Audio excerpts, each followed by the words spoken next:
Hoje, na paz do tal João de Santo Cristo, temos análise de Jujutsu Kaisen e, para começar os trabalhos, vamos de capítulo 38. Um capítulo que começa igual a vídeo do YouTube, dando spoiler nos primeiros 5 segundos.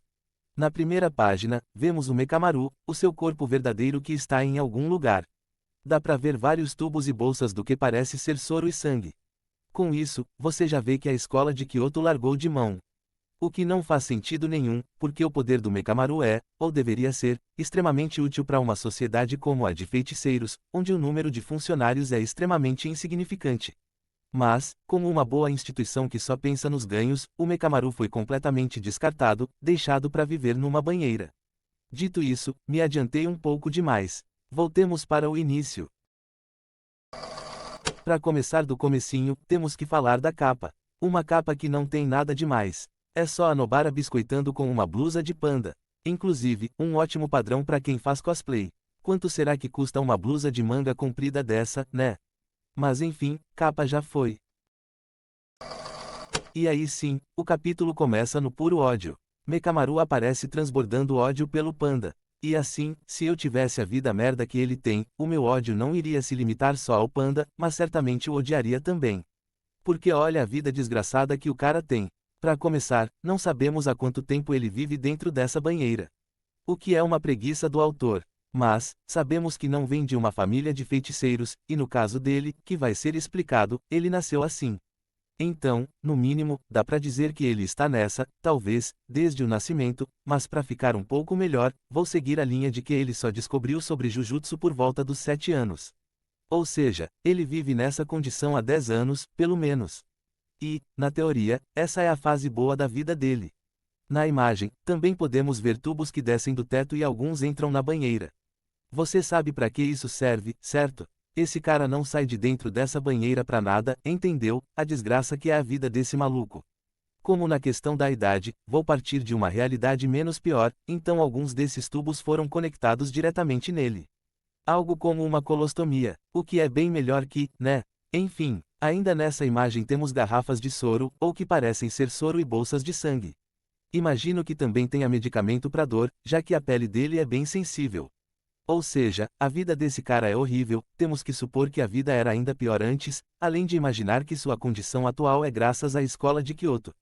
Só isso para justificar ele não odiar o mundo. E digo mais, ainda tenho dúvida se permitir que o cara viva numa banheira seja realmente o máximo que a escola pode fazer para tornar a vida desse doido um pouco melhor. Não sei se viver numa banheira mijando e cagando em tubo seja considerado viver bem. Em relação à comida, imaginei que ele usaria comida líquida, mas teoricamente, as pessoas podem comprar comida ou fazer, mas comprar é mais fácil, enquanto os robôs fazem o translado. Dito isso, a questão mais importante é o porquê o Mekamaru não odeia o mundo. Seria completamente normal e apesar do capítulo 39 entregar uma dica forte do que vem por aí, é algo que só é possível nos últimos 2 meses. Ou seja, o Mekamaru não possui nenhuma influência negativa dos últimos 17 anos vivendo uma vida horrível, semelhante ao Itadori, a gente não conhece e não sabe o que na vida fez ele ser quem é. O máximo que vamos ter é uma tentativa porca no final do capítulo 39, mas na moral, lamentavelmente, aquilo não explica nada. Bom, o capítulo segue com o início da pancadaria, ou pelo menos teve uma tentativa disso. Mekamaru revela garras no antebraço e garras nas pontas dos dedos. Então trava a mão e o antebraço antes de transformá-los numa broca. Ele chama isso de opção espada e até parece ter uma saída para a combustão de um motor pelo cotovelo. O negócio parece bem sinistro, mas não é.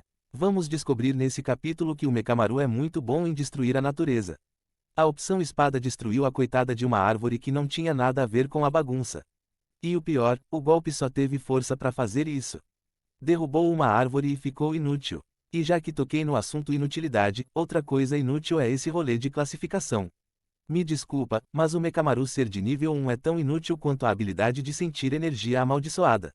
O pessoal só sente energia amaldiçoada quando o roteiro precisa. Essa é a verdade.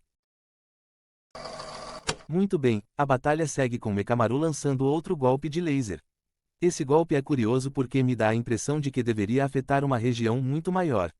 Se olharmos pelo quadro do Mekamaru, parece que vai afetar uma área gigante, mas quando acerta o panda, o negócio parece que diminuiu. É estranho, mas é assim que é, então enfim. Chegamos à parte onde temos uma explicação muito importante. Para quem não viu, lembro de reclamar sobre o manequim lá no capítulo 5. Não só do manequim, como também do espírito super fraco que tem o braço cortado. Sempre acho uma merda quando partes de espíritos não evaporam. E o manequim foi um que critiquei muito. Porém, agora, no capítulo 38, 33 capítulos depois, o autor decide explicar esse acontecimento. O panda revela que corpos amaldiçoados podem se formar naturalmente e isso acontece quando uma maldição possui algum objeto, e como exemplo é mostrado o manequim que a Nobara derrota lá no capítulo 5. O que explica o manequim ter a cabeça explodida e não sumir. O que é muito bom, explicou algo que ninguém mais se importava. Mas, certamente quer dizer que vamos ver mais disso, certo?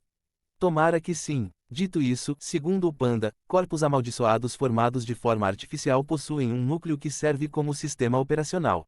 Esse é o diferencial do panda, ele é um corpo amaldiçoado artificial que possui consciência. O panda, obviamente, não se limita só a esse diferencial. Mas, no momento, o mangá só foca nisso. Inclusive, gostaria muito de ouvir como exatamente o panda, um corpo amaldiçoado, passou pelo estágio de bebê, criança e atualmente vive sua adolescência. O autor quer me dizer que o Yaga usou o corpo de um panda real. É isso, quer dizer, só pode ser isso. Mas enfim, enquanto aprendemos sobre como o panda veio ao mundo, o panda está descendo o braço no Mekamaru. Porém, como os golpes do Mekamaru não fizeram nada, o panda também não faz. Aquele lance do jogo limpo, saca? Ou é porque na tabela de força o Mekamaru é mais forte, mas gosto de ser positivo. Logo depois da explicação da origem do panda, também temos a explicação da origem do Mekamaru. Como já adiantei, ele nasceu com uma restrição. Não tem o braço direito, apesar de ter até o joelho, não tem as pernas e nem sente nada abaixo do quadril. E achando pouco, sua pele é super sensível, ao ponto do brilho do luar conseguir queimar a sua pele, além de sentir como se estivesse sendo perfurado por agulhas constantemente. Isso porque ele nem falou sobre as suas necessidades. Mas também não vou insistir nesse assunto, a vida dele já é infeliz o suficiente. Dito isso, essas mazelas não vieram de graça, em troca de viver uma vida infernal, Mekamaru possui um volume de energia anormal e o alcance do seu feitiço é gigante. Essas informações são vagas propositalmente. Principalmente, para no futuro não ficar uma merda. O que, para mim, foi uma falha. Até acho ok o Mekamaru odiar o panda por pura inveja, mas esse ódio deveria ser estendido para muito mais gente. Como o ódio se limita ao panda, isso nada mais é que preconceito. Ele não odeia nem o Itadori, uma bomba relógio, mas odeia o panda só porque não é humano. Isso poderia se desenvolver em alguma coisa, mas é algo jogado só para preencher página. Metade da batalha Panda vs Mekamaru é isso. E, para não esquecer, no início tem o panda revelando que o Mekamaru controla as marionetes à distância. O panda diz que o Mekamaru está em algum lugar próximo da escola ou até mesmo no terreno onde a competição está acontecendo, mas o próprio não confirma. Isso é importante para o futuro. Aqui voltamos naquele lance de coisas inúteis e na especialidade do Mekamaru. Vamos ter o Mekamaru usando a sua história e ódio pelo panda como cortina de fumaça para a ativação de um golpe poderoso. De cara, perceba que esse rolê de sentir energia é furada.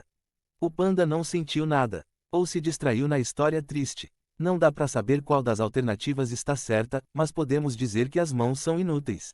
Mekamaru expõe um canhão na boca do boneco por onde dispara um super canhão de energia. Ele chama isso de albatroz, o porquê, talvez nem ele saiba. Mas, como todos os ataques do Mekamaru, esse também é excelente quando o assunto é destruir o meio ambiente. O panda toma esse golpe nos peitos e sai sem arranhão nenhum. E digo mais, o panda pulou na frente disso porque a Nobara estava na linha de tiro. Mas será que isso teria algum efeito na Nobara? Se a garota fosse uma samambaia, aí seria perigoso. Ou pelo menos, é assim que gosto de imaginar. Obviamente, apesar do panda sair inteiro, ele mudou a sua forma. Pela primeira vez, ele mostra porque o panda não é o panda ao usar o modo gorila. Com isso colocado, em que lugar do mundo isso é um gorila? Será que não seria mais interessante fazer um gorila mesmo, com as cores do panda? Porque assim, isso aqui é muitas coisas, mas um gorila, tenho certeza que não é. E se é, preciso de ajuda urgente. Falando de ajuda, o capítulo 39 já começa mostrando que o panda precisou da ajuda do Itadori para roubar bananas. Uma metalinguagem, porque esse capítulo é sobre ajudar e ser ajudado. É aqui que aprendemos o que faltava ser dito sobre o panda. Na criação dele, além da consciência e da capacidade de crescer como se fosse um animal de verdade, o panda também recebeu 2 núcleos extras. O Yaga chama esses núcleos de irmão e irmã mais velhos do panda. O que acho nada a ver. Chamar de irmãos, pelo menos para mim, dá a entender que possuem consciência semelhante à do panda, mas a verdade é que não possuem. Se tivessem, o modo gorila teria uma personalidade diferente e não é isso que acontece. O modo gorila é o panda com o corpo modificado. E essa modificação é muito esquisita. Não tem um único machucado no corpo, mas quando o panda retorna à sua forma original, vamos ver um machucado enorme no rosto do bicho. Até a orelha está ferida. O que, inclusive, mostra que o corpo do panda não é de carne e osso. Ou seja, como um boneco de pelúcia cresceu. Isso já não faz sentido, mas algo que para mim faz menos ainda é colocar os núcleos extras do panda como irmãos. Obviamente, o errado sou eu que criei expectativa nisso. Dito isso, não era mais fácil dizer que são modos extras. O modo gorila e o modo irmã, que ainda não cheguei a ver, mas sei que existe. Chamar de irmãos cria uma expectativa que não vai ser suprida. É como já disse, o errado é eu por esperar mais dos irmãos do panda. Enfim, essa questão dos núcleos extras seria muito mais interessante se, de fato, cada núcleo tivesse uma personalidade própria e como não tem, para mim, é a mesma coisa de colocar nome num carro. Dito isso, vou parar aqui para não dar spoiler. Muito bem, apresentação finalizada. A batalha retornou. O panda segue sem usar armas e o Mekamaru segue sendo um obcecado por espadas, mas curiosamente, nenhum dos seus golpes realmente se parece com espada. Deve ser promessa, mas enfim, como o Mekamaru, o panda também tem algumas coisas que não fazem sentido, como se um corpo de urso de pelúcia crescer não fosse sem sentido o suficiente. Porém, aqui estou falando só do golpe dele. Qual é a lógica por trás da batida do tambor? O que tem na mão dele que faz um golpe lançar vibrações de impacto como se fossem 500 golpes? O que tem na mão dele? Isso é um efeito causado pela energia. O panda está usando a energia para imitar vibrações de impacto e sobrepondo milhares de ondas numa forma compactada, é isso. De repente, esse é o feitiço que o núcleo do gorila tem. Aparentemente, o panda não tem feitiço. Teoricamente, o modo panda deveria ser um fortalecedor. Alguém como o Itadori, que usa a energia para aumentar as capacidades físicas no geral. Mas aí, o autor decidiu que o panda seria o equilíbrio, o modo que não é bom em nada. Aí tem o gorila especialista em ataques curtos, isso é só por causa desse golpe da batida do tambor que precisa ser um feitiço inato. E a irmã, eu vi muito pouco. Mas como o panda é o inútil, o núcleo da irmã deve ter algo especial também. Bom, para finalizar a questão da batida do tambor. Aqui o panda diz que é indefensável. Mas será que é mesmo? Veremos se o panda ainda vai usar isso contra inimigos no futuro. Por enquanto, o que temos é o panda usando esse golpe indefensável contra uma tentativa de defesa bem sinistra. Mekamaru faz espinhos aparecerem no braço, porém, o golpe do panda faz a sua mão vibrar e os espinhos são obliterados em segundos. Além disso, o braço direito é completamente inutilizado. Porém, ele não desistiu, Mekamaru tem um plano. Aqui chegamos num ponto sensível para mim. Estou verdadeiramente ofendido. Depois de perder um dos braços e entender que em hipótese nenhuma pode tomar outro tapa do panda, o Mekamaru sai com um plano para a vitória. O plano é simples, ele quer acertar o núcleo do panda, de novo, mas agora queima-roupa. Isso seria um belo plano se já não tivesse tentado e falhado, quer dizer, ele deveria achar que falhou. Tristemente, o roteiro prejudicou essa luta. Se voltarmos ao capítulo 37, onde o Mekamaru usa a mesma estratégia ao se esconder na floresta e atacar o panda, acertando o núcleo da irmã. O Mekamaru não sabe que acertou e não sabe que o panda possui 3 núcleos. Até tava pensando se as pessoas sabem que o panda é um corpo amaldiçoado artificial. Porém, alguma coisa sabem, podem não saber tudo e nesse caso, ninguém sabe que ele tem 3 núcleos. Assim sendo, quando o Mekamaru ataca o panda, acerta o núcleo da irmã e vê o núcleo enfraquecer. Para o Mekamaru, isso foi um acerto. Ele fica tão confiante de que foi um sucesso que sai da floresta. Ou seja, o Mekamaru deveria ter a completa certeza de que o panda pode falsificar o local e o estado do seu núcleo. Se ele acertou no ponto de maior concentração de energia e o panda não foi derrotado, é porque era um núcleo fácil. Seguindo essa lógica, o que faz o Mekamaru ter a certeza de que dessa vez ele vai acertar o núcleo certo? De onde ele tira o que o panda só pode falsificar o local do núcleo uma vez? Ele acha que errou, mas se ele errou, o panda então seria capaz de ocultar a presença do seu núcleo. Se o cara é capaz de ocultar a presença do próprio núcleo, o que impede o panda de simplesmente criar uma bola de energia para servir de isca? Ou seja, não faz sentido o Mekamaru fazer um plano baseado em algo que ele sabe que vai dar errado. Simplesmente não faz sentido. Na verdade, o que deveria acontecer é o Mekamaru disparando vários golpes pelo corpo do panda, tentando acertar o verdadeiro núcleo, enquanto o panda tenta derrubar o Mekamaru. E, no final, o Mekamaru seria derrotado sem nem chegar perto de acertar o verdadeiro núcleo, porque o panda poderia criar milhares de núcleos falsos espalhados pelo corpo todo. Infelizmente, o autor foi bem preguiçoso e fez o Mekamaru ser burro. O Mekamaru se torna um belo exemplo daquele tipo de gente que é inteligente para algumas coisas, já em outras, é burro como uma porta. Enfim, a batalha Panda vs Mekamaru termina com uma conversa sincera em que o panda explica sua visão sobre os seres humanos. É um papo bonitinho, mas infelizmente não acrescenta nada. Tem coisas mais interessantes e curiosas que esse papo sobre humanos. O primeiro é que ele volta para a forma de panda e, por algum motivo, o seu rosto está ferido. Mas como está ferido se a forma gorila não estava? O mesmo corpo, mas o machucado só aparece na forma de panda, por quê? Tô vendo espuma também, como um corpo de espuma cresce e se desenvolve como se fosse de carne e osso. E ainda tenho mais uma pergunta, porém, farei no momento certo. Outro ponto que é inútil, mas poderia ser muito foda. Depois de dar um sermão e selar uma possível amizade, o panda vai lá e pega o número do Mekamaru. E isso seria muito massa se fosse usado. Não é que espero que tudo seja usado, mas é que isso seria muito bom por ser algo muito casual. Infelizmente, é algo casual que não tem impacto nenhum na trama. Infelizmente, como eu disse, o Mekamaru é muito bom em produzir robôs, ele também é bom com pactos, imagino que ele os tenha estudado, ou assim espero, afinal, ele foi afetado por um pacto de restrição inato. Porém, mesmo sendo bom nessas coisas, ele não é bom quando o assunto é planejar, além da tecnologia de celulares ser muito difícil para ele, e olha que só tem 17, imagina quando chegar aos 30. Por causa dessas limitações, essa sequência inteira, desde o momento em que o Mekamaru é derrotado até o panda ir embora, poderia ser retirada e não mudaria nada. São 5 páginas em que a coisa mais relevante é o motivo que faz o Mekamaru não desistir da vida. Apesar de não ser explicado com clareza, aprendemos que Mekamaru adora os alunos de Kyoto. Dito isso, dizer que não foi explicado com clareza é pura bondade minha. Talvez a única coisa que faz sentido seja o desejo de ter um corpo saudável. O que deveria ser um sonho impossível, ou era, até o Mahito aparecer. Como eu disse, estava tudo aí, quem não pegou de primeira, bem-vindo ao clube.